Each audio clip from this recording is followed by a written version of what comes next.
Masih di Sapa Lampung hari ini saudara bersama saya Sidi Tani dan juga ditemani dua narasumber saya mahasiswa-mahasiswa hebat sekali dari Fakultas Keguruan Ilmu Pendidikan Universitas Lampung. Kita kembali ke Fajar dan juga Amantosi. Fajar, tadi kita berbicara soal pemerataan pendidikan di Lampung, kemudian juga indeks pembangunan manusia yang ada kaitan dengan pendidikan juga kemudian. Dan mengenai nanti juga sebentar lagi FKIP Unila mengadakan sebuah kegiatan dengan tema pendidikan tinggi di era revolusi industri 4.0 begitu ya.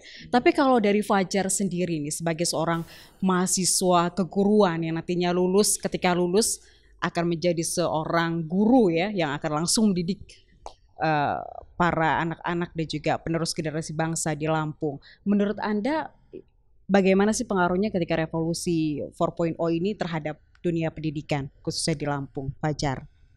Oke, kalau untuk revolusi industri 4.0 kita harus melihatnya seperti ini. Bahwasanya ke depan tantangan industri yang ada di dunia, bahkan Indonesia hari ini, itu adalah cepatnya informasi data yang ada. Gitu. Bertukar informasi dan sebagainya. Dan akan lebih cepat dan mudah begitu ya? Iya, kemudian gini, alat-alat, teknologi dan sebagainya itu bisa digantikan oleh robot. Ini yang harus kita termasuk tenaga pengajar. Termasuk tenaga pengajar gitu. Kalau kita lihat misalnya banyak lulusan misalnya atau mungkin pekerja-pekerja kita yang menjadi buruh dan sebagainya, ini harus diwaspadai gitu. Jangan sampai pendidikan tinggi tidak menyiapkan kurikulumnya untuk mempersiapkan lulusannya untuk siap bersaing dengan yang ada gitu. Jangan sampai kita kalah bersaing dengan robot gitu. Kalau kita misalnya lihat hari ini, karena kita fokusnya adalah pendidikan, sekarang untuk belajar mudah banget. Tinggal lihat YouTube, ya itu udah semua ada di sana gitu. Tutorial materi apapun itu dari mulai matematika, fisika dan sebagainya gitu.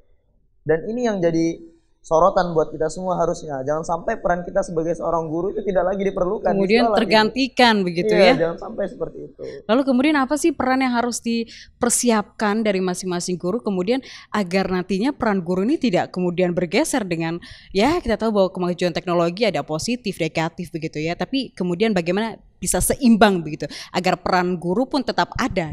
Jadi kalau menurut saya guru itu bukanlah objek dari pendidikan sendiri, tapi dia adalah subjek yang memanfaatkan pembelajaran yang ada. Kalau misal dia mau mengajarkan tentang tutorial materi matematika, maka harus dari dia gitu. Jangan sampai dia comot dari materi orang lain gitu. Dia ambil dari materi orang lain dan sebagainya. Itu terkesan seperti ini tidak perlu. Berarti seorang guru juga harus berinovasi ya ketika ini menyampaikan. Yang jadi masalahnya sekarang seorang guru ya khususnya itu banyak sekali yang dikatakan itu kayak gagap teknologi. Nah ini yang harus segera diatasi.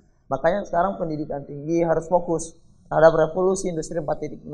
Karena kalau tempo lalu ini jadi bahasan di Kemenristek Dikti, gitu. Dari semua dekan-dekan, dari semua universitas itu dikumpulkan dari satu forum dan membahas hal ini, gitu. Bagaimana besarnya tantangan Indonesia ke depan, gitu. Dan kita sebagai mahasiswa pun harus siap gitu. Entah itu kita harus menumbuhkan jiwa entrepreneurship kita, salah satu mungkin kita buat gerakan karena gini, industri 4.0 walaupun dampaknya dirasakan oleh masyarakat seluruhnya, tapi belum bisa diterapkan ya, pembelajaran menggunakan media dan sebagainya itu di daerah-daerah terpencil.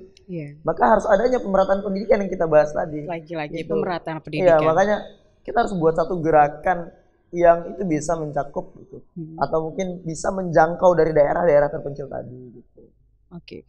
Mungkin sejauh ini sudah adakah rencana atau akan dilakukan sebuah gerakan untuk membantu pemerintah mungkin dalam memeratakan tenaga pendidik di beberapa daerah, khususnya kalau di Provinsi Lampung di beberapa daerah terpencil di beberapa kabupaten seperti itu, Fajar? Kalau sekarang belum terlalu terasa ya, mungkin Bandar Lampung yang sudah mengadakan program pendidikan yang terlihat sekali itu ya, Bina Lingkungan itu ya, BILING, itu pun untuk siswa-siswa yang miskin.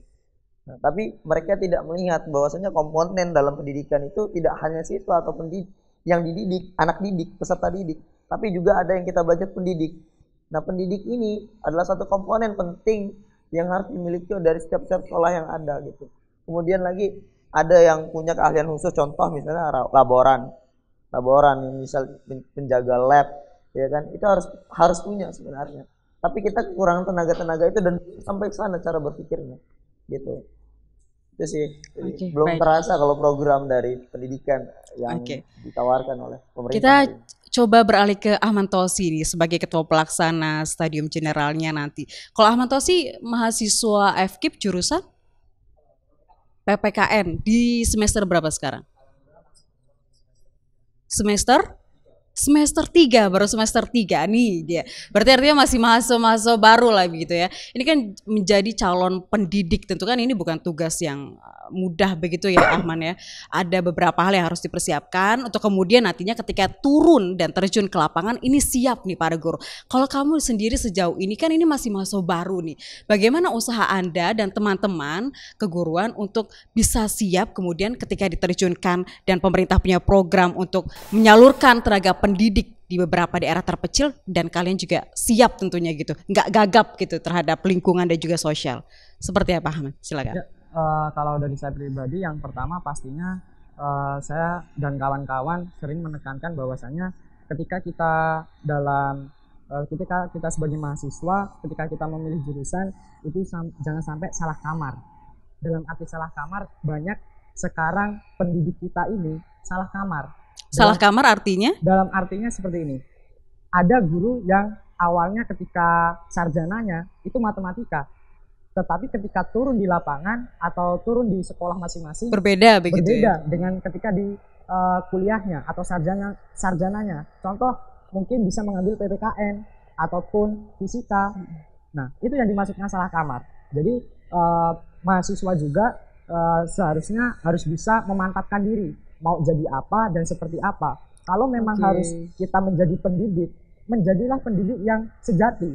Bukan hanya sekedar hanya kuliah saja, hanya menyandang titel mahasiswa itu. Yang selanjutnya, yang kedua adalah kita harus menguasai teknologi. Kita harus bisa bahwasanya teknologi ini harus kita kuasai sehingga ketika nantinya kita diturunkan di lapangan, di pelosok-pelosok daerah, kita setidaknya adalah mempunyai bekal untuk peserta didik kita di daerah-daerah pelosok. Barangkali kendala kita di prasarana dan sarana, tetapi dengan adanya kita mempelajari teknologi, kita bisa membawanya ke daerah pelosok sehingga peserta didik terinovasi dengan apa yang kita bawa, seperti itu. Ahmad Tosi, tapi kan tentu masing-masing daerah juga atau manusianya berbeda-beda cara tangkapnya. Apalagi ketika di kabupaten, kemudian di kota, anak-anak tidak bisa disamaratakan untuk menyerap sebuah informasi. Bagaimana kalian? Apakah kalian dengan ini masih mahasiswa baru nih? Kemudian sudah mempersiapkan ketika nanti lulus terus terjun ke lapangan, apa yang ingin kalian sampaikan ke anak-anak atau bagaimana caranya atau punya inovasi baru apa begitu agar kemudian apa yang disampaikan di materi dengan anak-anak kemudian sampai begitu, karena kita mengingat bahwa pengetahuan orang beda-beda begitu ya, apalagi di kabupaten, kemudian mungkin aksesnya mungkin lebih sulit ketika harus mengaplikasinya di Bandar Lampung atau di kota begitu. Ya, mungkin kalau benar sekali yang dikatakan oleh Mbak Cindy bahwasanya seperti ini.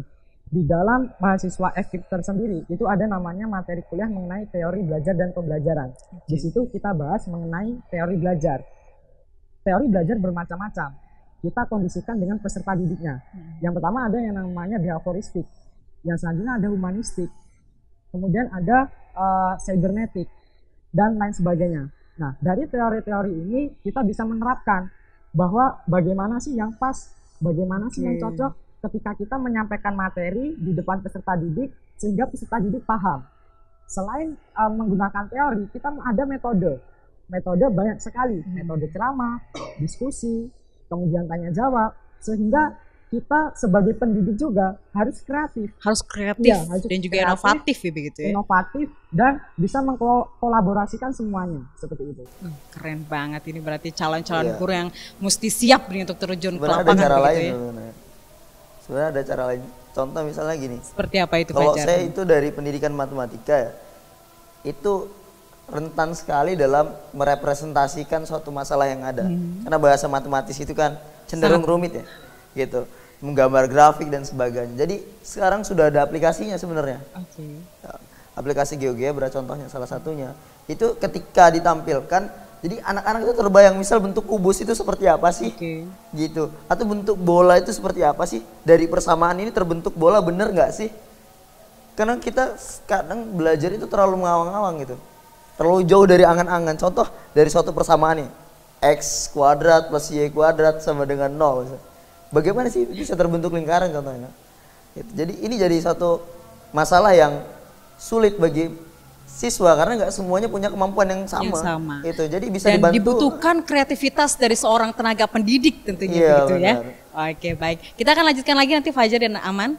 Kita akan tetap di Sapa Lampung hari ini.